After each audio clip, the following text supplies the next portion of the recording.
Okay okay guys, चलो फिर let's talk about functions then. ठीक है, फंक्शंस क्या होते हैं? I guess you should know this already. कभी ना कभी आपने किसी ना किसी लैंग्वेज में फंक्शंस बनाए होंगे। I will quickly define functions. So function is basically a block of code जिसका खुद का एक पर्पस होता है। ठीक है, जैसे कि एक बहुत बड़ा आप वेबसाइट बना रहे हो, उसमें आपने एक फंक्शन बना दिया डेटाबेस में डेटा इंसर्ट करने का। तो उस फंक्शन का काम है कि अगर आप उसको सही डेटा प्रोवाइड करते हो तो उस वो आउटपुट में क्या करेगा, वो डेटाबेस में उस डेटा को इंसर्ट कर देगा और आपको एक सक्सेस मैसेज दे देगा। ठीक है, तो functions are basically black boxes जिसके अंदर क्या कोड लिखा हुआ है, it does not matter. Matter क्या करता है कि उसको इनपुट क्या चाहिए और वो मुझे आउटपुट क्या देता है। ठीक है, and these are like great, this is a great concept because functions के आने के बाद से प्रोग्रामिंग गॉट इजियर, क्योंकि लोगों ने फंक्शंस लिखने स्टार्ट कर दिए। जैसे प्रिंट फंक्शन एक एग्जांपल है कि मुझे नहीं पता प्रिंट फंक्शन के अंदर का कोड क्या है, वो इंटरनली मॉनिटर से कैसे बात करता है, कीबोर्ड से कैसे बात करता है, मुझे कोई आइडिया नहीं है। बट एज अ प्रोग्रामर मैं बस पाइथन ओपन करता हूँ और प्रिंट कर देता हूँ और स्क्रीन पे चीजें प्रिंट हो जाती हैं। ठीक है, now this is a great example because अगर प्रिंट फंक्शन नहीं होता तो एज अ प्रोग्रामर मुझे प्रिंट का कोड खुद लिखना पड़ता, जो कि बहुत डिफिकल्ट हो सकता था। ठीक है, तो functions are basically black boxes जिनका काम होता है एक गिवन इनपुट के लिए प्रोसेस करके कुछ आउटपुट देना। ठीक है, और एज अ प्रोग्रामर आप दोनों चीजें करोगे। आगे फ्यूचर में आप फंक्शंस किसी और का बनाया हुआ फंक्शन यूज भी करोगे, आप कर भी रहे हो। और जब आप सीनियर प्रोग्रामर बनोगे, थोड़ा सीनियर लेवल पे काम करोगे, तो आप अपने खुद के भी फंक्शंस बनाया करोगे। ठीक है, इवन आप प्राइमरी लेवल पे भी बनाओगे, जब आप फ्रेशर होगी तब भी आप बनाओगे। तो functions are very important. So if you talk about functions, functions की दो मेन फिलोसफीज होती हैं। One is abstraction. अब्स्ट्रैक्शन का मतलब होता है कि इट डज नॉट मैटर कि फंक्शन के अंदर का कोड क्या है, मुझे मतलब बस इस चीज से कि उसको चलाना कैसे, उसको इनपुट क्या देना है और मेरे को अपना मनपसंद आउटपुट कैसे मिलेगा। Abstraction can be defined as this picture. भूत है, दिख नहीं रहा है, फंक्शन में भी यही होता है। कोड होता है, दिखता नहीं है और मुझे उससे फर्क भी नहीं पड़ता। ठीक है, the second principal that functions follow is decomposition. Decomposition का मतलब हुआ ये पिक्चर। सारे हीरोज अपने अपने पावर्स के साथ मिल करके एक कॉमन विलेन को हराने का ट्राई कर रहे हैं। या फिर ये पिक्चर, खूब सारे छोटे छोटे टीवीज को मिला करके आपने एक बड़ा टीवी बनाया जिसमें आप एक बड़ा पिक्चर देख पा रहे हो। तो जब आप कोई एप्लीकेशन बना रहे होते हो तो आप यही करते हो, आप सोचते हो कि इसके अंदर क्या क्या फंक्शंस लगेंगे। तो एक फंक्शन लॉगिन का लगेगा, एक फंक्शन रजिस्ट्रेशन का लगेगा, एक फंक्शन लॉग आउट का लगेगा। तो वो सारे फंक्शंस को जब आप मिला देते हो तो वही आपका एप्लीकेशन बनता है। तो फंक्शंस को लेकर के दो चीजें इंपॉर्टेंट है, अब्स्ट्रैक्शन, डीकम्पोजिशन, ये हमेशा याद रखना। काफी बात कर ली, लेट्स टॉक अबाउट कि पाइथन में जो फंक्शन होता है उसमें क्या क्या कंपोनेंट्स होते हैं। ठीक है, सो स्लाइड के हिसाब से देखते हैं। सो सबसे पहले जब भी आप पाइथन में फंक्शन बनाओगे, the first thing that you will write is the def keyword. Def मतलब डिफाइन। ठीक है, डिफाइन के बाद आप लिखते हो अपने फंक्शन का नाम, विच इज एन आइडेंटिफायर। मैंने आपको आइडेंटिफायर के टाइम बोला था, आइडेंटिफायर का मतलब क्या होता है, वेरिएबल्स, फंक्शंस, क्लासेस। ठीक है, तो ये एक वैलिड आइडेंटिफायर होना चाहिए, मतलब इसमें सिर्फ आप अंडरस्कोर यूज कर सकते हो, कोई और स्पेशल कैरेक्टर यूज नहीं कर सकते, डिजिट से स्टार्ट नहीं कर सकते। ठीक है, तो डेफ कीवर्ड आपका आइडेंटिफायर, उसके बाद यू पुट अ ब्रैकेट और उसके अंदर यू पास योर आर्ग्यूमेंट। ठीक है, मतलब फंक्शन को इनपुट क्या मिलेगा, जैसे यहां पर एक वेरिएबल है आई, इसमें आप जो भी भेजोगे वही फंक्शन को इनपुट में मिल रहा है। ठीक है, उसके बाद you put a colon and उसके बाद आप एक स्ट्रिंग पास करते हो। ये string is like a reading manual for that function. So कोई भी अगर इस फंक्शन को यूज करना चाहता है और वो देखना चाहता है कि ये फंक्शन कैसे काम करता है, तो वो क्या कर सकता है कि वो इस डॉक स्ट्रिंग को पढ़ के समझ सकता है कि ये फंक्शन काम कैसे करता है। ऑब्वियसली डॉक स्ट्रिंग बनाएगा कौन, जिसने भी इस फंक्शन को बनाया, जिसने भी क्रिएट किया। डॉक स्ट्रिंग का मतलब documentation string, it's the reading manual for your function. फायदा क्या है, इसको क्यों होना चाहिए, क्योंकि जब आप एक कंपनी में काम करोगे तो आपके इंटरनल फंक्शंस होंगे जो आपकी कंपनी वाले सिर्फ यूज करेंगे, वो गूगल पे नहीं मिलेंगे, क्योंकि गूगल पे मिल रहे हैं मतलब आपके कोड का प्रिवेसी चला जाएगा। तो उस तरह के फंक्शंस के बारे में अगर जानना है, समझना है, तो आपके पास क्या ऑप्शन है, आप जाकर के उस बंदे से पूछ सकते हो जिसने फंक्शन बनाया, या फिर आप क्या कर सकते हो कि आप डॉक्यूमेंटेशन स्ट्रिंग देख सकते हो। ठीक है, तो हम भी जब फंक्शंस बनाएंगे हम उसके अंदर डॉक्यूमेंटेशन स्ट्रिंग ऐड करेंगे और मैं फिर आपको एक्सेस करके भी दिखाऊंगा कि वो कैसा दिखाई देता है। ठीक है, उसके बाद आता है फंक्शन का body, the core logic of the function, जहां पे सारा मेन काम हो रहा है। सो आपको जो इनपुट मिला उसके ऊपर आप क्या करना चाहते हो वही होता है फंक्शन बॉडी के अंदर। ठीक है, और उसके बाद what you do is you return, जो भी आउटपुट है फंक्शन का उसको आप रिटर्न कर देते हो। ठीक है, सो ये आपका फंक्शन का पूरा बॉडी है, मतलब पूरा का पूरा स्ट्रक्चर, ठीक है। और लास्टली आप क्या करते हो कि आप फंक्शन को कॉल करते हो, क्योंकि फंक्शन अगर कहीं पे पड़ा हुआ है उसका कोई फायदा नहीं है। फायदा किस चीज का है कि आप उसको कॉल करो, उसको कुछ इनपुट दो तो फंक्शन काम करता है, ठीक है। सो ये प्लीज याद रखना। अब हमने थोड़ा बहुत सीख लिया, एक बार रिवाइज कर लेते हैं। सो रिवीजन के हिसाब से def is a keyword, is even is the name of the function, I को आप पैरामीटर बोलते हो और कभी कभी आप इसको आर्ग्यूमेंट बोलते हो, इसको डॉक स्ट्रिंग बोलते हो, इसको फंक्शन का बॉडी बोलते हो, और इसको आप बोलते हो फंक्शन कॉलिंग, ठीक है। आई होप आपको ये सब कुछ ऑलरेडी थोड़ा बहुत पता होगा, because you guys are from CSC IT, तो ये सब आपके लिए नया नहीं है, ठीक है। अब एक काम करते हैं, फंक्शन बनाते हैं पाइथन में, ठीक है। तो फंक्शन बनाने के लिए हम वही सेम एग्जांपल लेंगे। हम इज इवन ऑड या इवन है कोई नंबर, ये पता करेंगे बाय क्रिएटिंग अ फंक्शन, ठीक है। So let's create a function def. Function का नाम है इज अंडरस्कोर इवन, और इसको इनपुट में चाहिए एक नंबर जिसके बारे में ये बताएगा कि वो ऑड है या इवन। अब जैसे आप यहां पे आते हो तो यहां पे आप सबसे पहले क्रिएट करोगे डॉक्यूमेंटेशन स्ट्रिंग, जो रीडिंग मैनुअल है आपके फंक्शन का, and it will look like this, triple inverted comma, क्योंकि मैं मल्टी लाइन स्ट्रिंग लिखने वाला हूं। और यहां पे आपको तीन चार चीजें लिखनी होती है। One line description of your function, function input क्या लेता है, फंक्शन आउटपुट क्या देता है, फंक्शन को किसने बनाया, फंक्शन किस दिन क्रिएट हुआ, ठीक है, या लास्ट एडिट कब हुआ। So I write it down, this this function tells if a given number is odd or even, ठीक है। ये हो गया description. Input any valid integer, ठीक है। आउटपुट ऑड स्लैश इवन, इन दोनों में से कोई एक वर्ड, ठीक है। क्रिएटेड बाय, लेट्स से मैंने अपना नाम लिख दिया, ठीक है। Last edited on, let's say आज का ही डेट दे देते हैं, 15 Jan 2021, ठीक है।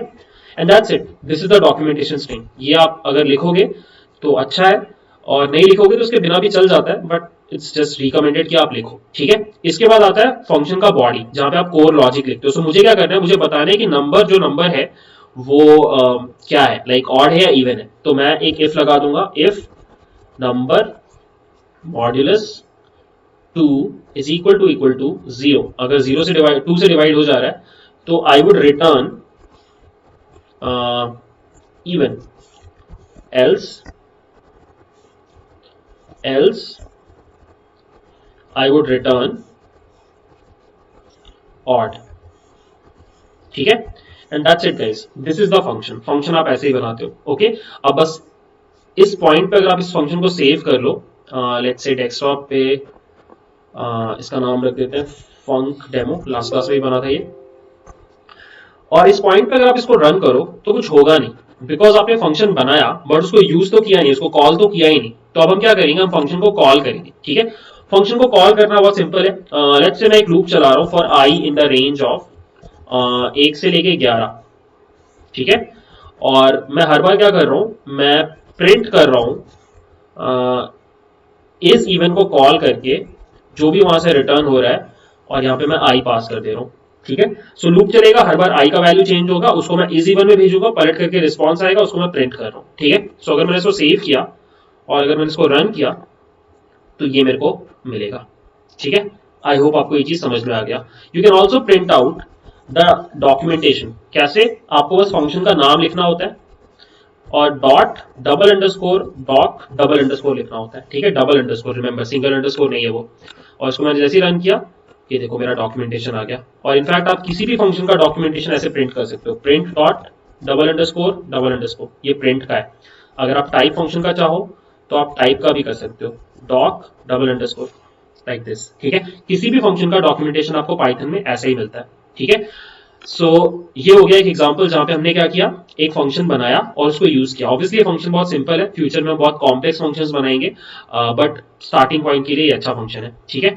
अब let's move forward in our slide, ठीक है। सो यहां पे देखो लिखा हुआ है the 2 point of views. So functions से रिलेटेड दो पॉइंट ऑफ व्यूज हैं, एक उस बंदे का जिसने फंक्शन बनाया और एक उस बंदे का जो फंक्शन को यूज कर रहा है। सो जनरली क्या होता है, जो सीनियर प्रोग्रामर होता है वो फंक्शन को क्रिएट करता है और आपका जो जूनियर प्रोग्रामर होता है वो उस फंक्शन को यूज करता है। तो दो अलग पॉइंट ऑफ व्यूज है और जनरली क्या होता है कि दोनों जो कोड्स हैं वो एक फाइल में नहीं होते। बहुत कम आपको ऐसा देखने को मिलेगा कि फंक्शन को बनाने का कोड और उसको यूज करने का कोड दोनों एक ही जगह पर है, ऐसा जनरली नहीं होता है, दोनों कोड अलग अलग फाइल्स में होते हैं। ठीक है, तो what I will do is, for now I cut this piece of code, I cut this piece of code, जो फंक्शन को बनाने का कोड है उसको मैंने कट कर दिया और मैं थोड़ी देर के लिए आइडल बंद कर रहा हूं। उसका रीजन मैं आपको थोड़ी देर में बताता हूं। और मैं आइडल अब दोबारा ओपन कर रहा हूं और मैंने एक नई फाइल बनाई और उस नई फाइल में, ओहो गॉन, जस्ट वन सेकेंड, यहां से उठा लेते हैं। अच्छा यहां भी तो नहीं होगा, पर सेव करके हटाया था, जस्ट वन सेकेंड, गॉन। ठीक है, चलो एक काम कर रहा हूं मैं जल्दी से, इस नई फाइल में I create the same function बहुत जल्दी से, is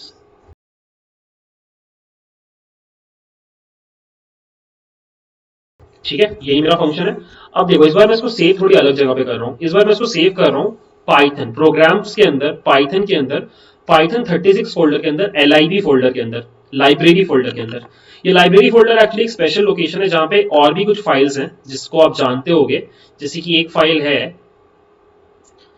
PQR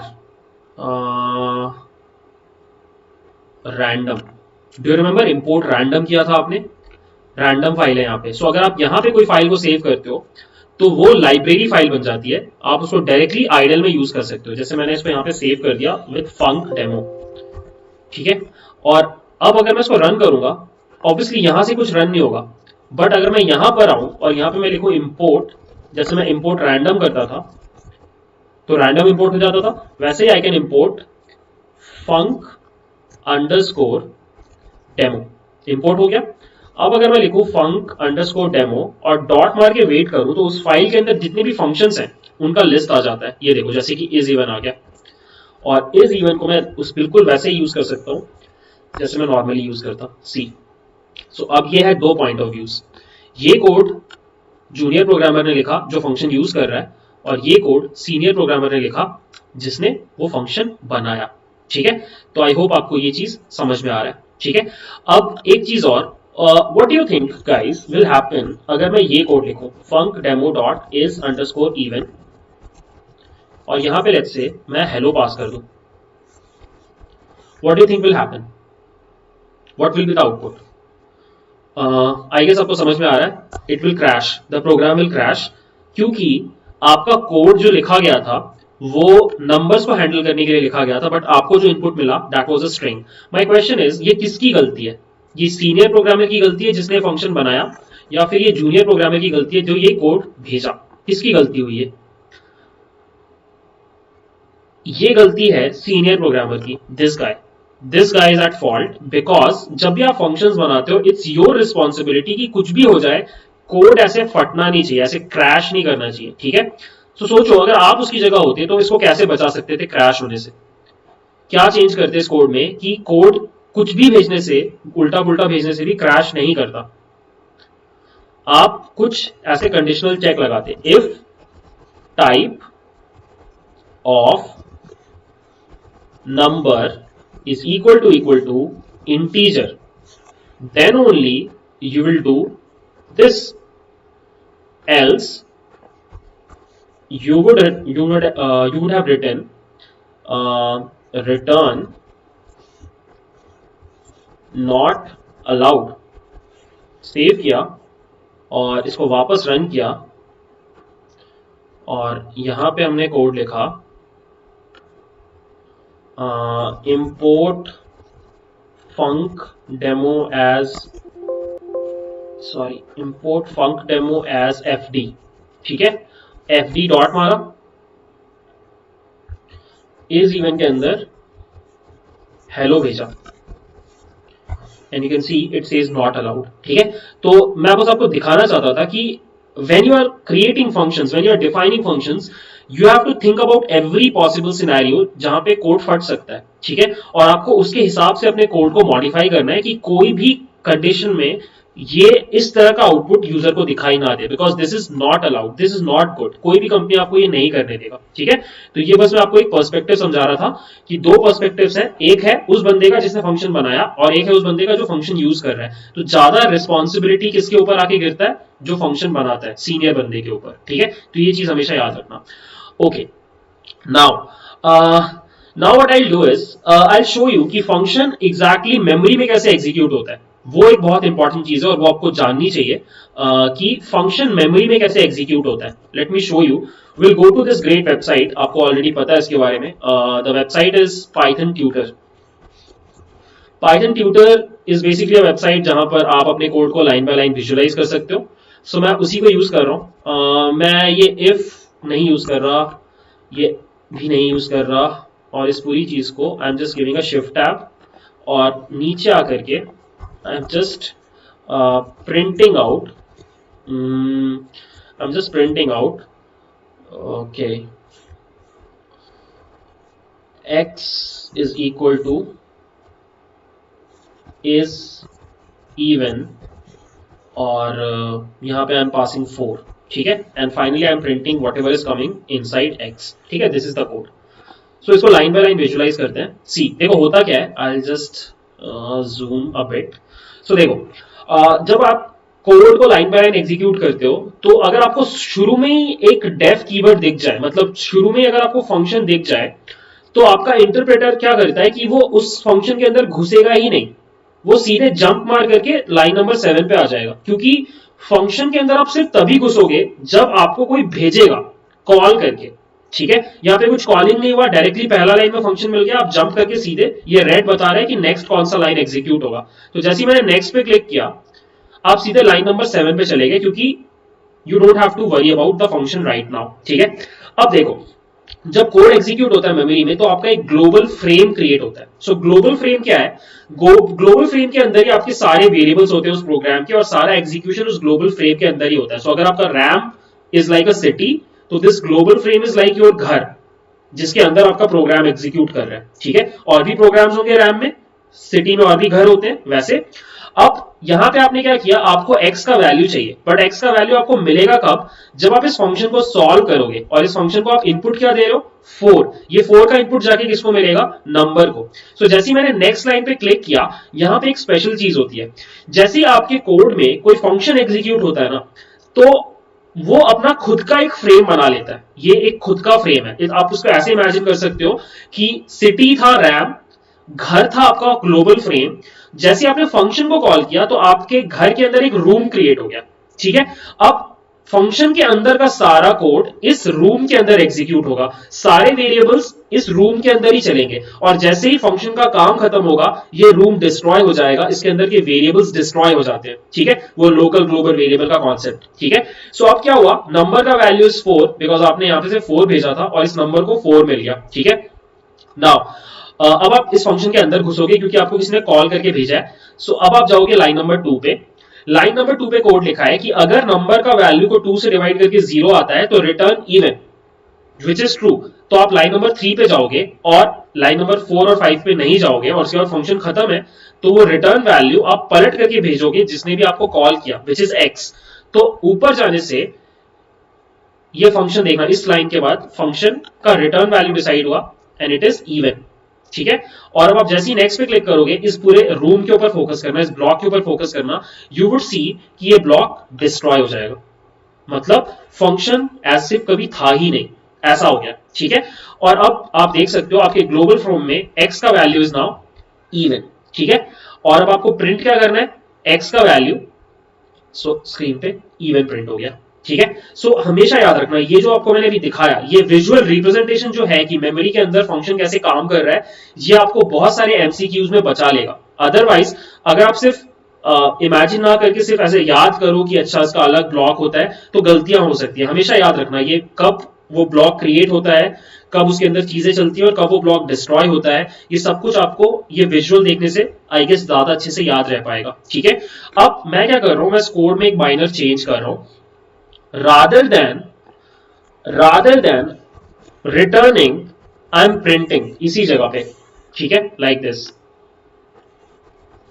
I am printing इसी जगह पे, लाइक दिस, ठीक है।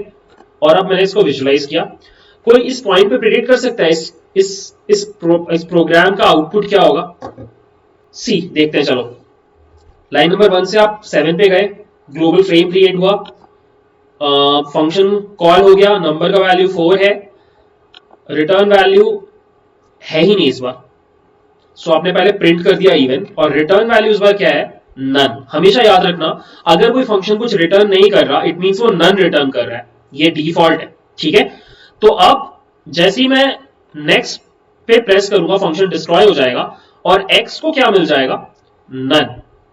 और जब आप प्रिंट करोगे एक्स को तो नन ही आएगा यहाँ पे, ठीक है। सो ये कुछ खास नहीं है, बस एक चीज आपको बतानी थी कि अगर कोई फंक्शन कुछ रिटर्न नहीं करता है तो भी वो रिटर्न करता है नन, ठीक है। सो अगर कोई वेरिएबल वेट कर रहा है किसी फंक्शन का और वो पलट के कुछ रिटर्न नहीं कर रहा है तो आपको मिलेगा क्या? नन। तो अगर आप उसको प्रिंट करोगे तो आपको नन दिखाई देगा। सो जस्ट बी केयरफुल, कभी कभी इसमें गलती हो सकती है, ठीक है। Okay, now let's move forward in our PPT. ये दो वर्ड्स आपने शायद बहुत बार सुने होंगे, पैरामीटर्स वर्सेस आर्ग्यूमेंट्स।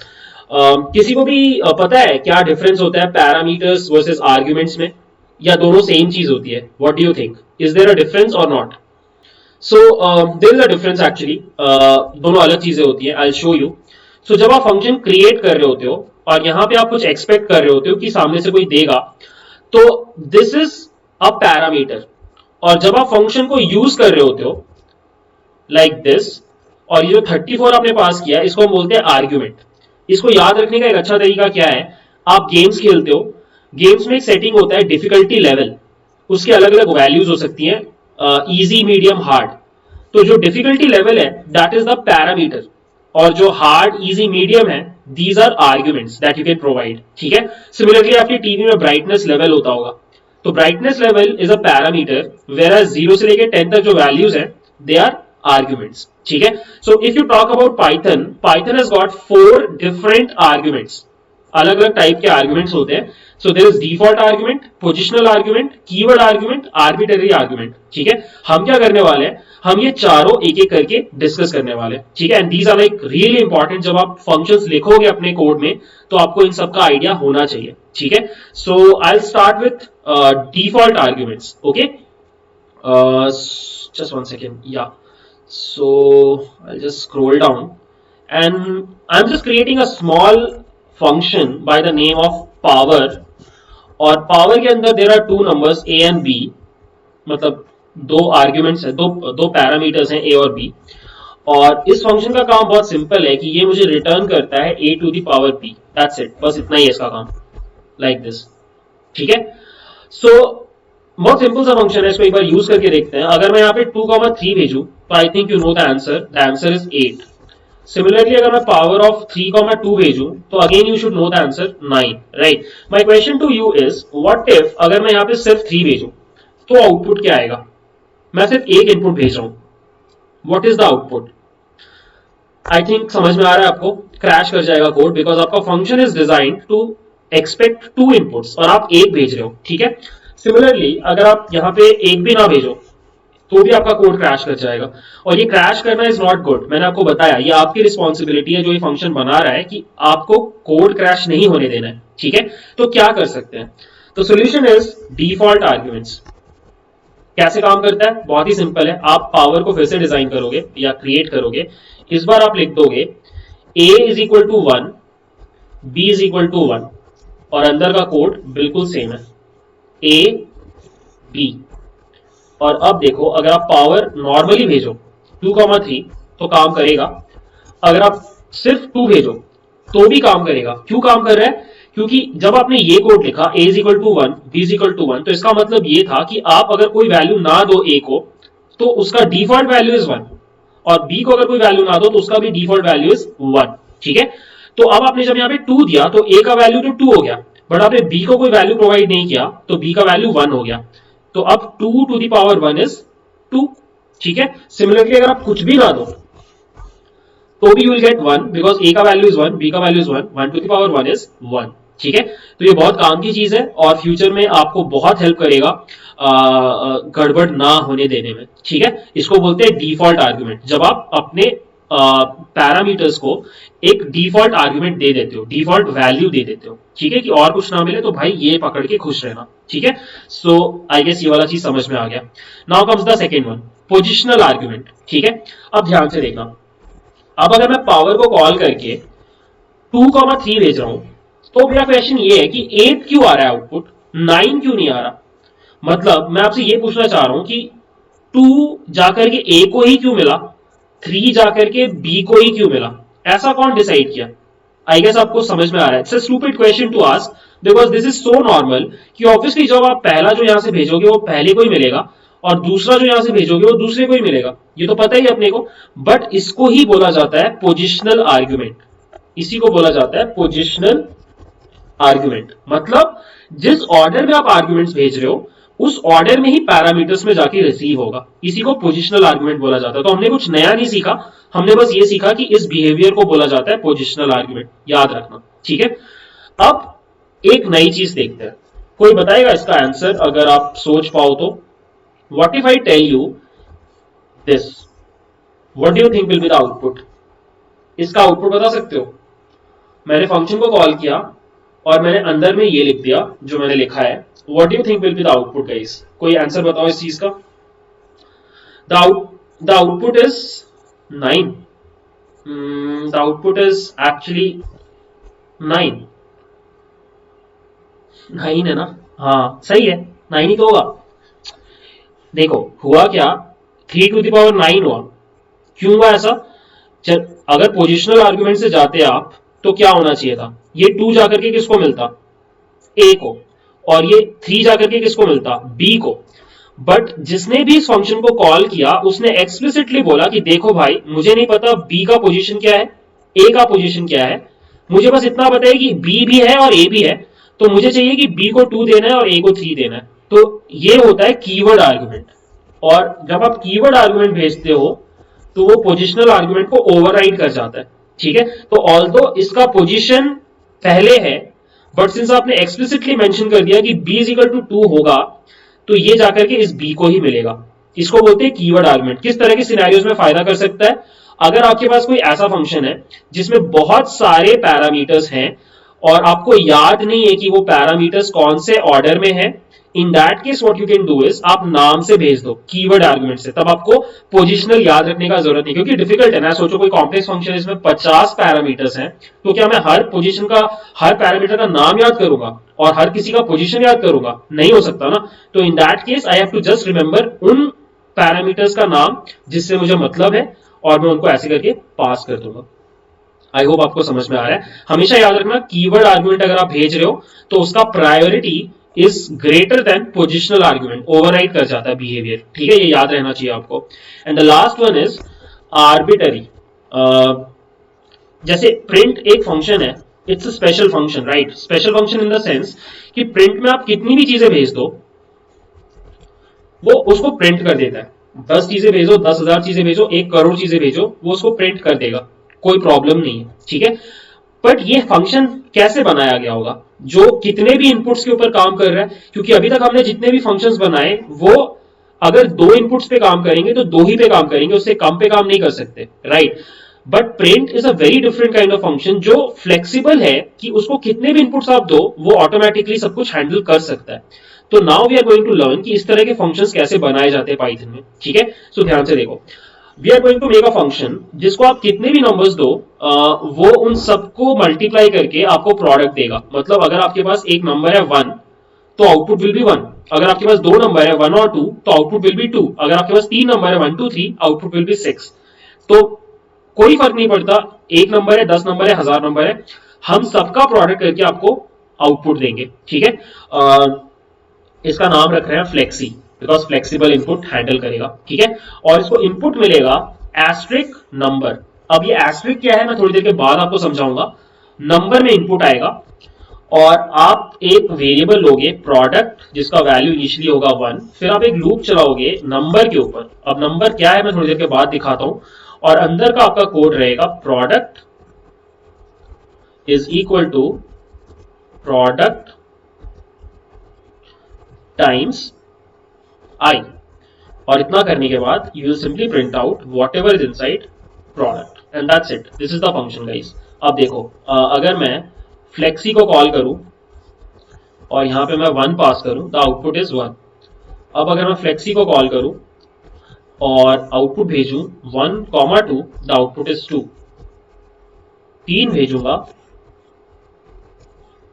6, और अब मैं थोड़ा ज्यादा भेजता हूं, जस्ट लाइक प्रिंट फंक्शन। अब आपके दिमाग में बस एक डाउट आ रहा होगा कि ये क्या है जिसकी वजह से ये पॉसिबल हो पाया। बहुत सिंपल है, मैं आपको तुरंत दिखाता हूं। I rerun this code and I just print कि नंबर के अंदर क्या है। ठीक है, देखो, अगर मैं लिखूं फ्लेक्सी और इसके अंदर अगर मैं पास करूं 1, 2, 3, 4, 5, तो मुझे 120 तो मिल ही रहा है, बट ये देखो नंबर के अंदर क्या है, इट्स अ टपल। सो जैसे ही मैं इसके आगे एस्टेरिक लगाया, पाइथन समझ गया कि एक फ्लेक्सिबल नंबर ऑफ इनपुट्स आ सकते हैं, तो उसने ऑटोमेटिकली इस नंबर वेरिएबल को टपल में कन्वर्ट कर दिया। अब यहां से आप कितनी भी चीजें भेज रहे हो वो एक टपल में जा रहा है, और टपल में जा रहा है तो आप उसके ऊपर लूप चला सकते हो। ठीक है, अगर आपको भरोसा नहीं है तो I can also print the type of number, so that आपके सामने आ जाए कि हाँ boss, this is a tuple. ठीक है, so I call flexi and I pass 1, 2, 3, 4, 5, and you can see this is the tuple, और ये रहा उसका प्रूफ, और ये रहा अपना आंसर। सो ये जो प्रिंट फंक्शन है या इस तरह की जो भी फंक्शन है जो फ्लेक्सिबल इनपुट्स पे काम कर रहे हैं, they are actually implementing this sort of technique to have any number of inputs. ठीक है, तो let's start then. What I will do is, आज की क्लास में mostly I will run codes on Python tutor and along the way will learn concepts. Okay, so I have this file जहाँ पर बहुत सारे अलग अलग कोड स्निपेट्स हैं, और ये कोड स्निपेट्स मैंने MIT के कोर्स के असाइनमेंट सेक्शन से डाउनलोड किया है। I will provide this to you. So let's start with one example जिसके थ्रू we can learn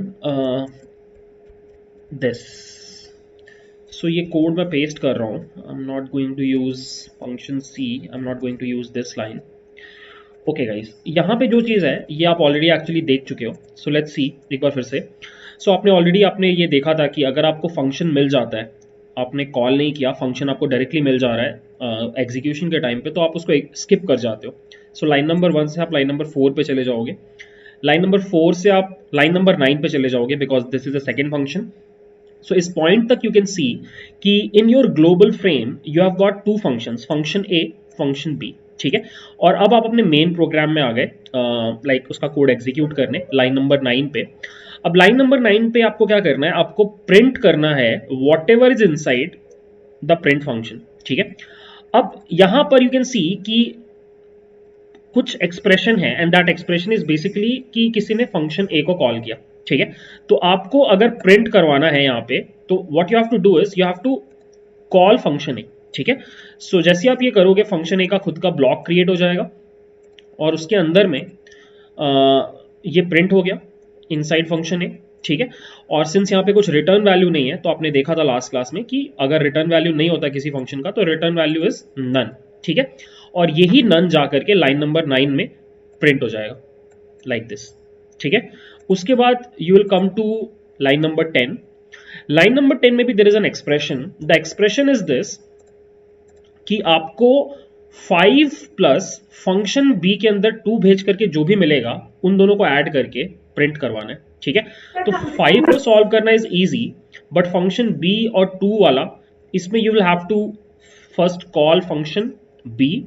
वहां पे आपने y में वैल्यू भेजा 2, इनसाइड फंक्शन बी आया बिकॉज ऑफ दिस लाइन, और फिर आपने y को एज इट इज रिटर्न कर दिया, जो कि इस एक्सप्रेशन में आ जाएगा। तो 5 प्लस 2 विल बी 7। सो यहाँ पे रिटर्न वैल्यू 2, और ऊपर जा करके यू विल सी 7 प्रिंट हो गया। ठीक है, तो यहाँ पे एक्चुअली हमने कुछ नया नहीं सीखा, ये सब हमने लास्ट क्लास में पढ़ लिया था। This was just like a revision.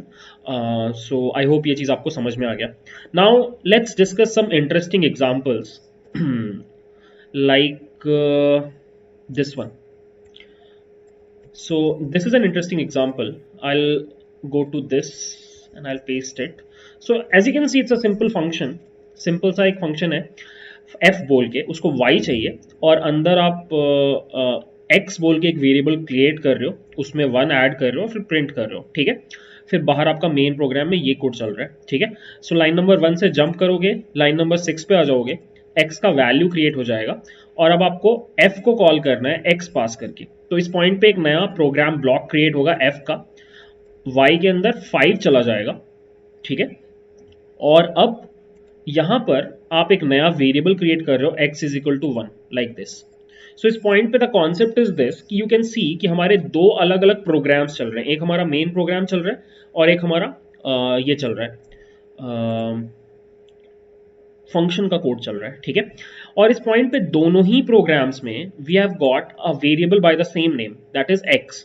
ठीक है, और ऐसा हो सकता है, मैंने आपको जैसा बोला था कि फंक्शन खुद में एक इंडिपेंडेंट प्रोग्राम की तरह काम करता है, तो उसके अंदर के वेरिएबल्स और ग्लोबल फ्रेम के अंदर के वेरिएबल्स का नाम सेम हो सकता है. इट्स नॉट एन इशू, कोई प्रॉब्लम नहीं है इसमें. ठीक है, तो दे कैन को एग्जिस्ट. अब मैंने क्या किया, नेक्स्ट लाइन में मैंने किया x प्लस इक्वल्स 1, तो यहाँ पे x का वैल्यू 2 हो गया. ठीक है, और अब मैंने x को प्रिंट कराया फंक्शन के अंदर से, तो यहाँ पे 2 प्रिंट हो गया. और सिंस मैंने यहाँ से कुछ रिटर्न नहीं मारा, तो रिटर्न वैल्यू नन सेट हुआ और लाइन नंबर 7 को मिला. पर लाइन नंबर 7 में हमने कोई वेरिएबल नहीं बना रखा था उसको रिसीव करने के लिए, तो वो नन वैल्यू लूज हो गया, फंक्शन खत्म हो गया. और अब आपको प्रिंट x करना है.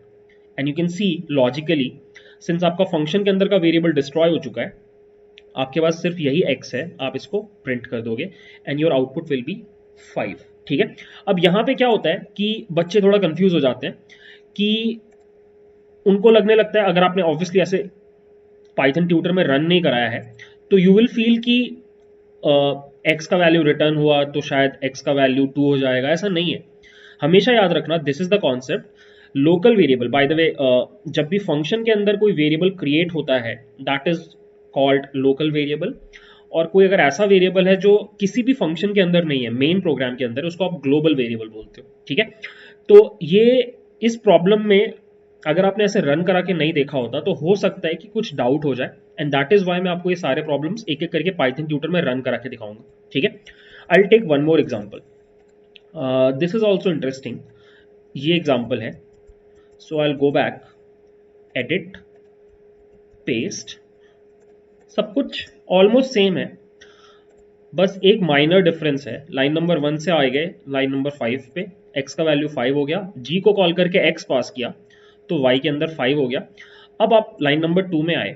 इस बार क्या डिफरेंस है कि आप x का वैल्यू प्रिंट कर रहे हो. ठीक है, बट आपने x को क्रिएट नहीं किया फंक्शन के अंदर. सो आपने क्रिएट किए बिना एक वेरिएबल को आप प्रिंट करना चाह रहे हो, तो आपके पास दो ऑप्शंस हैं. या तो आप बोलो कि प्रिंट हो जाएगा, क्या प्रिंट होगा थोड़ी देर के बाद देखते हैं, या फिर एरर आएगा. अगर आपको लगता है कि एरर आएगा तो ऐसा नहीं है, प्रिंट होगा. और प्रिंट क्या होगा, जो बाहर वाला x का वैल्यू है c. ठीक है, फिर आपने प्रिंट किया x प्लस 1, तो ये हो गया 6. और सिंस कुछ रिटर्न नहीं था तो return value is none, function खत्म. और अब प्रिंट x करने पे x का वैल्यू अभी भी 5 है, so you will get a 5. ठीक है, नाउ अब यहां पे कॉन्सेप्ट ये है कि अगर फंक्शन के पास खुद का लोकल वेरिएबल नहीं है तो वो ग्लोबल वेरिएबल यूज कर सकता है. Like in this case x नहीं था फंक्शन के पास, बट उसने फिर भी प्रिंट करा लिया. क्या प्रिंट कराया, बाहर वाले को, ग्लोबल वाले को. ठीक है, और यहां पे एक और कॉन्सेप्ट क्या था कि आपने x प्लस 1 किया, so it does not mean कि आपने x में चेंजेस किए. आपने x प्लस 1 जैसे ही किया, सिंस ये इम्यूटेबल था, तो हुआ क्या कि एक नया इंटीजर फॉर्म हुआ 6 बोल के, और वो 6 प्रिंट हुआ. इट डज नॉट मीन कि आपका मेन प्रोग्राम में x का वैल्यू चेंज हुआ. और वो प्रूव भी हो गया, जब आपने बाहर आके प्रिंट x किया तो अभी भी 5 ही प्रिंट हुआ. तो अब यहाँ पे आपको कंफ्यूज करने के लिए 4-5 ऑप्शंस दिए जाएंगे, 5 6 6 या फिर 5 5 5. इस तरीके से आपको ऑप्शंस दिए जाएंगे कंफ्यूज करने के लिए, और दो ऑप्शंस बहुत ऐसे लगेंगे कि हाँ यार दोनों सही है और उसमें से किसी एक में गलती हो सकती है, ठीक है। बट अगर आप ये सारे क्वेश्चंस एक बार पाइथन ट्यूटर में रन करके देख लोगे ना, तो दिमाग में एक पिक्चर बन जाता है कि ओके इस तरीके से इस ऑर्डर में चीजें काम करती हैं, ठीक है। तो फिर गलती होने के चांसेस कम है। Let's take one more example. This example is actually अच्छा है, ये भी एग्जाम्पल अच्छा है, आपका कॉन्सेप्ट ही बिल्ड करेगा। So I paste it over here, I remove this comment और अब इसको रन करते हैं। लाइन नंबर 1 से लाइन नंबर 3 पे आ जाओगे, x का वैल्यू 5 हो जाएगा, h को कॉल कर दोगे, y का वैल्यू 5 हो जाएगा। लाइन नंबर 2 पे आ गए। अब लाइन नंबर 2 पे आप क्या कर रहे हो कि आप x is equal to x plus 1 कर रहे हो, ठीक है। तो इस बार आप ये नहीं कर रहे हो कि आप एक नया वेरिएबल क्रिएट कर रहे हो आप नया वेरिएबल, बट आप पुराने वाले में चेंजेस करने का ट्राई कर रहे हो। मतलब आप क्या कर रहे हो, आप फंक्शन के अंदर से ग्लोबल वेरिएबल का वैल्यू चेंज करने का ट्राई कर रहे हो, आप यहां से इस वेरिएबल का वैल्यू चेंज करने का ट्राई कर रहे हो। And guess what, this is not allowed. Rule क्या है कि आप अगर चाहो तो आप ग्लोबल वेरिएबल को यूज कर सकते हो, बट आप उसमें चेंजेस नहीं कर सकते। और ये लॉजिकल भी है, सोच के देखो, this is a global variable और ये फंक्शन इसको चेंज करने का ट्राई कर रहा है, ये लॉजिकल नहीं है। ऐसा भी तो हो सकता है कि इस वेरिएबल को और भी फंक्शंस हमारे प्रोग्राम में यूज कर रहे हो, सो अगर ये फंक्शन अगर इसको चेंज कर देगा तो बाकी प्रोग्राम्स के कोड में गड़बड़ हो सकता है, and that is why this is not allowed. So हमने अभी तक 3 कॉन्सेप्ट्स देखे। पहला, there is a concept of global variable, एक ऐसा वेरिएबल जो किसी भी फंक्शन के अंदर नहीं है, मेन प्रोग्राम के अंदर है, उसको कोई भी फंक्शन यूज कर सकता है, ठीक है। सेकेंड कॉन्सेप्ट वॉज कि अगर फंक्शन के पास खुद का लोकल वेरिएबल नहीं है। लोकल वेरिएबल क्या होता है, एक ऐसा वेरिएबल जो किसी फंक्शन के अंदर क्रिएट होता है, ठीक है, और फंक्शन के साथ ही डिस्ट्रॉय हो जाता है। सो अगर एक फंक्शन के पास खुद का वेरिएबल नहीं है तो वो ग्लोबल वेरिएबल को यूज कर सकता है। और रूल नंबर 3 क्या है कि सिर्फ यूज कर सकता है, उसमें चेंजेस नहीं कर सकता, ठीक है। ये तीनों चीजें अगर आप याद रखोगे ना तो आपकी काफी गलतियां कम हो जाएंगी, ठीक है। अब एक चीज और, अगर आप चाहो तो आप एक्सप्लिसिटली एक फंक्शन के अंदर से ग्लोबल वेरिएबल्स को चेंज कर सकते हो। ये टेक्निक भी अवेलेबल है पाइथन में। आपको बस ये चेंज करना पड़ेगा अपने कोड में। You will have to write global x. So जैसे आप ये ग्लोबल कीवर्ड यूज करते हो, अब क्या होगा देखना, यहां तक हो, लाइन नंबर 3 में आए और आप देखना इधर से आप इसका वैल्यू चेंज कर दोगे। ये देखो x6 हो गया, रिटर्न नन हो गया और बाहर में 6 प्रिंट हुआ। सो अगर ये ग्लोबल कीवर्ड यूज हुआ है तो you have to be careful. Global keyword use करके आप बाहर के मतलब ग्लोबल वेरिएबल्स को चेंज कर सकते हो, बट क्या करना चाहिए, नहीं करना चाहिए। आपको पाइथन ने फीचर दिया है कि कहीं पर आपका प्रोग्राम ऐसे फंस गया कि आपके पास कोई और ऑप्शन नहीं है, आपको चेंज करना ही है, तो yes there is this technique कि आप ग्लोबल यूज करके चेंजेस कर सकते हो। बट अगर आप इसको बहुत फ्रीक्वेंटली यूज कर रहे हो, इट मीन्स आप फंक्शंस को सही ढंग से यूज नहीं कर रहे हो, and that is an issue, ठीक है। तो आई वुड रिकमेंड ग्लोबल कम से कम यूज करने का। और अगर ग्लोबल एमसीक्यू में आए तो आई होप आपको समझ में आ गया कि आप लोकल से ग्लोबल में चेंजेस कर पा रहे हो, ठीक है। ये पूरा चीज हमने कर लिया। एक दो एग्जांपल्स और करते हैं, like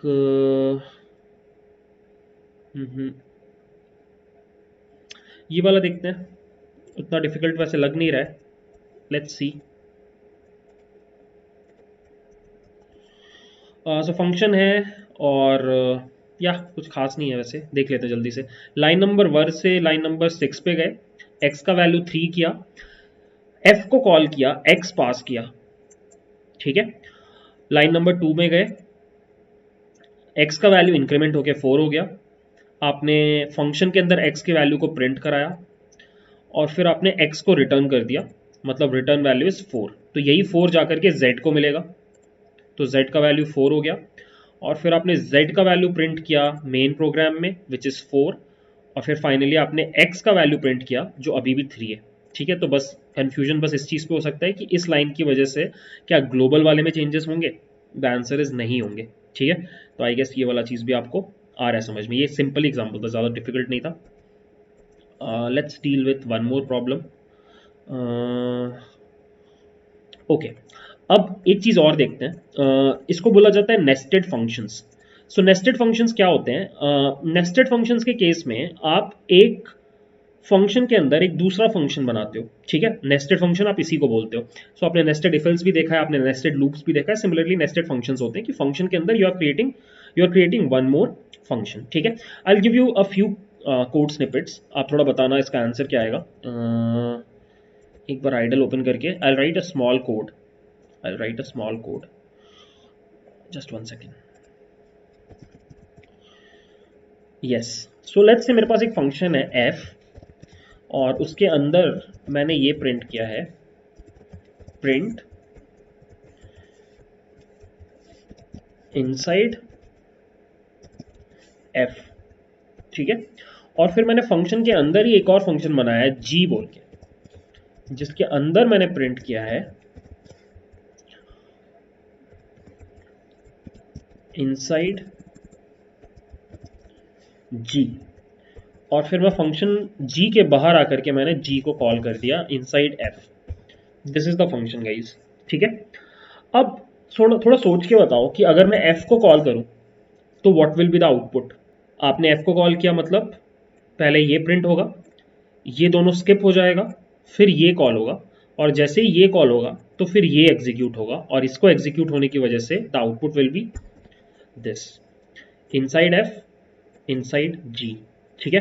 now a quick question, what do you think will happen अगर मैं g को कॉल कर दूं डायरेक्टली। g को अगर आप कॉल करते हो तो आपको एक नया कॉन्सेप्ट समझ में आएगा, और वो ये है, फर्स्ट ऑफ ऑल देख लो कि आउटपुट आ रहा है name g is not defined, error आ गया, मतलब मेन प्रोग्राम को पता ही नहीं है कि g नाम से कोई फंक्शन एग्जिस्ट करता है।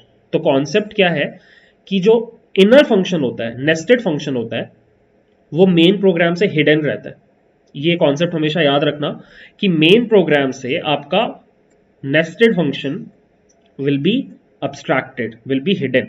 तो आपका मेन प्रोग्राम विदाउट f के g को एक्सेस नहीं कर सकता। सो कुछ प्रोग्रामर्स थोड़ा स्टाइलिश कोड लिखते हैं कि वो कोड जो उनको छुपाना होता है उसको वो लोग इनर फंक्शन में लिख देते हैं, ठीक है। तो दैट इज अ सोल्यूशन कि आपको कुछ ऐसा कोड था जो आप बाहर नहीं दिखाना चाहते थे, उसको आप इनर फंक्शन बना करके डाल दो, दैट इज ऑल्सो सोल्यूशन। कुछ लोग ऐसा करते हैं, ठीक है। अब एक माइनर चेंज करते हैं इस कोड में।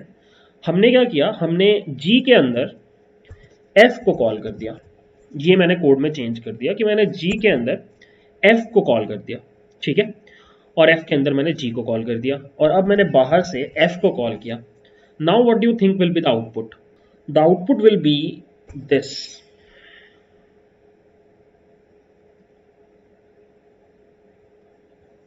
इनफाइनाइट लूप बन गया, और ये लॉजिकल भी है क्योंकि सोच के देखो आपने क्या किया। अभी आपने एक बहुत ही गड़बड़ पीस ऑफ कोडिंग किया कि आपने पहले f को कॉल किया, जिसने g को कॉल किया, जिसने f को कॉल किया, जिसने g को कॉल किया, जिसने f को कॉल किया। सो ये एक इनफाइनाइट लूप बन गया। थोड़ा आगे जाकर के कोड इसलिए क्रैश कर गया because there is a limit कि आप कितने फंक्शन कॉल्स ले सकते हो। आपके पाइथन में कॉन्फ़िगरेशन में एक लिमिट सेट है कि आपके फंक्शन कॉल्स इतने ही हो सकते हैं, अगर उससे ज़्यादा हैं तो ऑटोमेटिकली कोड स्टॉप कर जाएगा, क्योंकि हैंग कर सकता है आपका मशीन, रैम खाने लग जाएगा, ठीक है। सो इनर फंक्शन के बारे में आई गेस आपको थोड़ा बहुत समझ में आ गया। द होल आइडिया इज कि inner function outer main area से हिडन रहता है, and that's it, that's the concept. एक दो प्रॉब्लम्स और कर लेते हैं, जैसे कि we can do this problem, this one, this is an inner function का code snippet. So we'll go to Python tutor and let me paste this code and let's run this. So line number 1 से आप आ जाओगे line number 9 पे, x का value 3 हो जाएगा, g को call करके x का वैल्यू 3 दे दिया, यहाँ तक तो कोई प्रॉब्लम नहीं है। अब आप आए लाइन नंबर 2 में जहाँ पे आपको एक इनर फंक्शन मिला, नेस्टेड फंक्शन मिला, तो ऑब्वियसली आप पहले स्किप करके लाइन नंबर 4 पे चले गए, ठीक है। बस इतना बता दिया कि अंदर में एक h बोल के फंक्शन है, ठीक है। अब आपने क्या किया, x का वैल्यू इंक्रीमेंट किया इधर, तो ये 4 हो गया, ठीक है। अब आपने g के अंदर x का वैल्यू को प्रिंट करवा लिया विच इज 4। अब आपने h को कॉल किया, ठीक है। तो जैसे अब आप h को कॉल करोगे फ्रॉम दिस फंक्शन एक नया ब्लॉक बन जाएगा, एक नया ब्लॉक बन जाएगा, और वहां पे एग्जीक्यूशन होगा। सो यहाँ पे x का value is abc but the return value is none, so कुछ फर्क नहीं पड़ेगा इस वाले फंक्शन को। सी ये रिटर्न वैल्यू इस फंक्शन को मिलेगा, एच का वैल्यू जी को मिलेगा। हमेशा रिटर्न उसी को मिलता है जो कॉल करता है। सो जी एच को कॉल किसने किया, जी ने, इसलिए रिटर्न वैल्यू उसको मिलेगा। तो नन जाकर के लाइन नंबर 6 पे मिला, बट उसको हमने स्टोर नहीं किया, कोई फर्क नहीं पड़ता। और फिर हमने रिटर्न एक्स किया, और रिटर्न एक्स हमने जैसे ही किया तो रिटर्न वैल्यू इज 4 जो मेन प्रोग्राम में जाकर के जेड को मिल गया, लाइक दिस। ठीक है, so that is how this thing is working. Okay, so simple ही है, बहुत डिफिकल्ट नहीं है। एक प्रॉब्लम और देख सकते हैं, आई गेस एक और प्रॉब्लम है वहां पे। Yes, this one, let's see this one.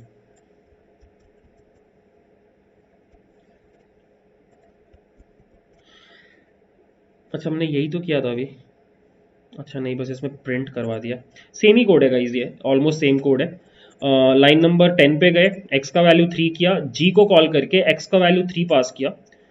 और अब आप क्या कर रहे हो, लाइन नंबर 4 पे जंप कर रहे हो, लाइन नंबर 5 पे जंप करोगे, एक्स का वैल्यू इंक्रीमेंट कर दिया 4। अब आपने एच को कॉल किया, एच को कॉल करके आपने एक्स का वैल्यू 4 पास किया। यहाँ पे एक्स में इंक्रीमेंट हुआ, यहाँ पे एक्स 5 हो गया। ठीक है, फिर आपने एच के अंदर प्रिंट करवाया। ठीक है, और दैट्स इट, आपने कुछ रिटर्न नहीं मारा, तो जी को कुछ मिला नहीं। और जी ने जब रिटर्न एक्स किया तो उसको 4 मिला, 5 नहीं मिलेगा क्योंकि आपने रिटर्न नहीं किया। और यही जा करके जेड को मिला, और आपने जैसे प्रिंट किया तो in main program x is equal to, ये वाला अभी भी 3 है क्योंकि मेन प्रोग्राम में अभी भी 3 है, और z का वैल्यू इज 4। ठीक है, तो अभी ऑल दो आप इस टूल के ऊपर काम कर रहे हो तो ये ईजी लग रहा है ये एग्जाम्पल, बट जैसे ही ये कोड आपको एग्जाम में मिलेगा ना, और आपके पास सिर्फ एक कॉपी पेन रहेगा उसको सॉल्व करने के लिए, then this will become a difficult example. ठीक है, ये अभी इसलिए इजी लग रहा है क्योंकि हमने अभी जस्ट कॉन्सेप्ट्स पढ़े हैं, हम लोग सामने सामने विजुअलाइज कर रहे हो पूरी चीज को। बट ट्रस्ट मी, ये एग्जाम्पल अगर आपको एग्जाम में मिलता और आसपास का ऑप्शंस रहता तो थोड़ा सा डिफिकल्ट हो जाता है इस तरह का example. So be careful, it's okay, कोई बात नहीं। आप और प्रैक्टिस करोगे, काफ़ी सारे प्रैक्टिस कोड्स हैं हमारे इनपीटीक्यू वाले प्लेटफॉर्म पे, you can just go through them. So yeah, that's it about nested functions हमने कर लिया। So let's go back to the PPT. हमने अभी जस्ट पढ़ा है global variable, local variable, I guess आपको समझ में आ गया। हमने पढ़ा नेस्टेड फंक्शंस, और अब हम एक कॉन्सेप्ट पढ़ रहे हैं, और अकॉर्डिंग टू दैट कॉन्सेप्ट, ये आप जब ओपी पढ़ोगे, ऑब्जेक्ट ओरिएंटेड प्रोग्रामिंग, तो आप और अच्छे से समझ पाओगे। बट इस पॉइंट पे बस ऐसे समझो कि everything in Python is an object. Python में हर चीज एक ऑब्जेक्ट होती है। ठीक है, अब ऑब्जेक्ट क्या होता है आप ओओपी के टाइम पढ़ सकते हो, बट इस पॉइंट पे बस ऐसे समझो कि everything in Python is an object. Functions भी, मतलब अगर इंटीजर एक ऑब्जेक्ट है, स्ट्रिंग एक ऑब्जेक्ट है, तो फंक्शन भी एक ऑब्जेक्ट है, ये आपको याद रखना है। ठीक है, तो क्या फायदा, मतलब इससे क्या हुआ, अगर फंक्शन ऑब्जेक्ट है तो क्या, इससे काफ़ी कुछ बदल जाता है। देखो, मैं आपको कुछ वियर्ड चीज़ें दिखाता हूँ जो आपको दूसरे प्रोग्रामिंग लैंग्वेजेस में देखने को नहीं मिलेंगी, बट पाइथन में ऐसा होता है। लेट मी शो यू कि अगर फंक्शन ऑब्जेक्ट है तो इसका क्या मतलब हुआ। ठीक है, देखो मैं यहाँ पे लिख देता हूँ फंक्शंस एज ऑब्जेक्ट्स। ठीक है, अब देखो मैंने एक फंक्शन बनाया डेफ एफ, और यहाँ पे इसको एक नंबर मिलेगा, और ये रिटर्न करेगा ये फंक्शन नम का स्क्वायर। मतलब अगर मैं f के अंदर 2 पास करूंगा तो आई गेट 4। ठीक है, अगर मैं f के अंदर 4 पास करूंगा आई गेट 16, स्क्वायर हो जाता है। ठीक है, अब let me ask you this question, what do you think will happen अगर मैं ये करूं, x is equal to f, aliasing, मैं एलियासिंग कर रहा हूं।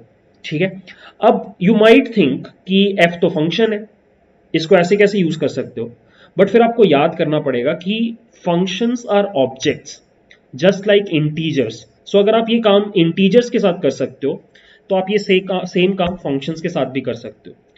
अब इसका क्या मतलब हुआ, इसका ये मतलब हुआ कि आप x को भी बिल्कुल f की तरह यूज कर सकते हो, क्योंकि अब x भी क्या है, फंक्शन है। ठीक है, नाउ दिस इज वियर्ड, बाकी लैंग्वेजेस में आपको ये चीज नहीं मिलेगी। ठीक है, और इसके इम्प्लीकेशंस देखो, इसका मतलब ये है कि मैं चाहूं तो मैं I don't know, I can delete F. क्या फंक्शन डिलीट हो सकते हैं? पाइथन में हो सकते हैं। ये देखो, function is gone, but x अभी भी वहीं पर है, क्योंकि ये बिल्कुल वही कॉन्सेप्ट लग रहा है जो हमने लास्ट क्लास में डिस्कस किया था, रेफरेंसिंग वाला, कॉल बाय ऑब्जेक्ट रेफरेंस। ठीक है, in fact what you can do is you can also find out the data type of x, it is a function. So function actually एक data type की तरह behave कर रहा है। ठीक है, you can do so many things, like let's say आपने L रखा, एक लिस्ट बनाया और आपने वहां पे डाला 1 2 3 4। ठीक है, तो एल ऐसा है, बट आप चाहो तो एक ऐसा लिस्ट भी बना सकते हो पाइथन में जहां पे चीजें ऐसी हो।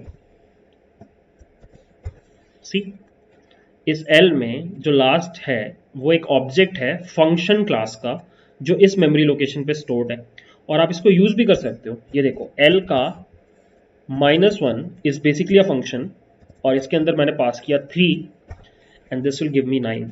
स्क्वायर रूट क्या, स्क्वायर कैलकुलेट करके दे दिया। मतलब आप अगर इंटीजर को स्टोर कर सकते हो लिस्ट के अंदर, तो why not function, because function खुद में भी एक डेटा टाइप की तरह ही है।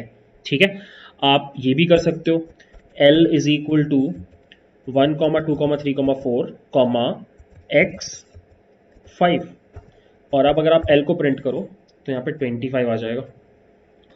सो अगर आपको थोड़े भी लेवल पे कंफ्यूजन हो रहा है कि ये सब क्या हो रहा है, मैंने फंक्शंस के साथ ऐसी चीजें होते हुए कभी नहीं देखी हैं किसी और लैंग्वेज में, तो पाइथन में जस्ट रिमेंबर कि पाइथन में फंक्शंस बिल्कुल वैसे बिहेव करते हैं जैसे कि इंटीजर, स्ट्रिंग या कोई और डेटा टाइप बिहेव करेगा। It will behave as if that function is a data type. ठीक है, और इससे अजीब अजीब चीज़ें होती हैं जो आपको लगेगा कि नहीं पॉसिबल है, बट ये देखो, हमने रीनेम किया एक फंक्शन को, हमने डिलीट किया एक फंक्शन को, हमने एक फंक्शन को लिस्ट में स्टोर किया, और भी आप चीज़ें कर सकते हो, जैसे कि आप एक फंक्शन के अंदर इनपुट में एक दूसरा फंक्शन दे सकते हो। ऐसा भी हो सकता है, आप फंक्शन को जनरली एक इनपुट में क्या देते हो, इंटीजर, स्ट्रिंग्स, ये सब, बट अगर आप चाहो तो एक फंक्शन को आप एक दूसरा फंक्शन भी एज इनपुट दे सकते हो। इनफैक्ट आप ये भी कर सकते हो कि एक फंक्शन का return can be another function. ठीक है, इनफैक्ट ये दो एग्जांपल्स मैं आपको जल्दी से दिखाता हूँ। So what I do is I use this example one more time. ठीक है,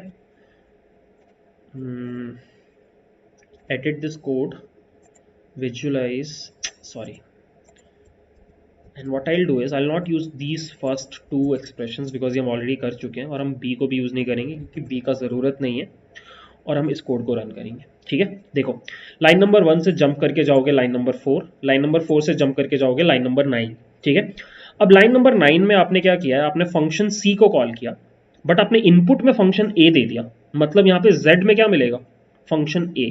देखना, ये नया फंक्शन c बना, और इसके अंदर का वेरिएबल z किसको पॉइंट कर रहा है, फंक्शन a को। ठीक है, अब आपने लाइन नंबर 5 में प्रिंट किया इनसाइड फंक्शन c, और अब आपने रिटर्न क्या किया, z को कॉल करके जो भी मिले उसको रिटर्न किया, और z क्या है, फंक्शन a, तो अब आप फंक्शन a को कॉल कर रहे हो। ठीक है, और फंक्शन a का अंदर का कोड जाएगा लाइक दिस, और यहाँ से रिटर्न वैल्यू नन जाएगी जो लाइन नंबर 6 पे आएगी, और यहाँ पे भी नन हो जाएगा, और इसको आप रिटर्न कर रहे हो वापस, इसलिए यहाँ पे नन प्रिंट होगा इस जगह पे। ठीक है, अब अगेन ये एग्जांपल भी मे बी अगर आपने जस्ट कॉन्सेप्ट्स पढ़े हैं और आप सामने सामने एग्जीक्यूट होते हुए देख रहे हो चीज़ों को, तो ईजी लग रहा होगा, but let me tell you कि अगर आपको ये सेम प्रॉब्लम एग्जाम में मिल जाएगा ना, और इस तरह के 4 कंफ्यूजिंग ऑप्शंस मिल जाएंगे थोड़े बहुत चेंज करके, तो कंफ्यूजन हो जाता है। ठीक है, तो इसलिए मैं बार बार बोल रहा हूँ कि आपको क्या करना है, आपको इस तरह के कोड स्निपेट्स ट्राई करने हैं पाइथन ट्यूटर पे, और अपने दिमाग में पिक्चर क्रिएट कर लेना है कि फंक्शंस एग्जैक्टली एग्जीक्यूट होते कैसे हैं, and that will give you a lot of perspective, a lot of perspective. ठीक है, एक और एग्जांपल देखते हैं। This one is difficult actually, कोई इजी एग्जांपल नहीं है। ठीक है, एक ही एग्जांपल बचा, and that is quite difficult actually, this example. So अभी लास्ट वाले में हमने फंक्शन एज इनपुट भेजा था, इस वाले में हम फंक्शन रिटर्न करेंगे। ठीक है, देखना, अब ये कोड आपको थोड़ा सा वियर्ड लगेगा पहली बार देखने में, ठीक है, मैं इसको रन कर रहा हूँ। लाइन नंबर 1 से लाइन नंबर 6 पे गए। अब line number 6 is a weird expression. देखो यहाँ पे क्या लिखा हुआ है, वैल इज इक्वल टू, आपने एफ को कॉल किया और फिर उसके आगे फिर से एक ब्रैकेट लगा हुआ है फंक्शन कॉल का। तो इसका मतलब क्या हो रहा है, देखो यहाँ पे कि आप जब एफ को कॉल कर रहे हो तो एफ एंड में जो एक्स रिटर्न कर रहा है ना, ये खुद में एक फंक्शन है और वो फंक्शन यहाँ रिटर्न हो रहा है, और उस फंक्शन के आगे आप फिर से ब्रैकेट में 3 4 लगा करके फिर से उस फंक्शन को कॉल करके जो आउटपुट आ रहा है उसको वैल में स्टोर कर रहे हो। तो 2 स्टेप में फंक्शन कॉलिंग हो रहा है। देखना क्या होगा, जैसे ही मैं 6 को एग्जीक्यूट करूंगा, एफ का ब्लॉक बना। एफ के अंदर अगर आप देखो तो एक और फंक्शन डिफाइंड है, नेस्टेड फंक्शन एक्स बोल के, जिसको ए बी चाहिए, जो रिटर्न करता है ए प्लस बी।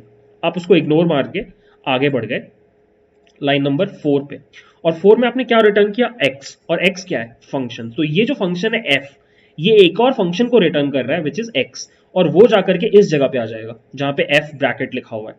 और अब आप x को कॉल करोगे विथ 3 और 4 लाइक दिस, यहाँ पे रिटर्न इज अ फंक्शन, और अब आपने x को कॉल किया जिसका पेरेंट f है, ये है, और अब आपने a का वैल्यू 3 दिया और b का वैल्यू 4 दिया, और अब वो क्या रिटर्न करेगा, a प्लस बी।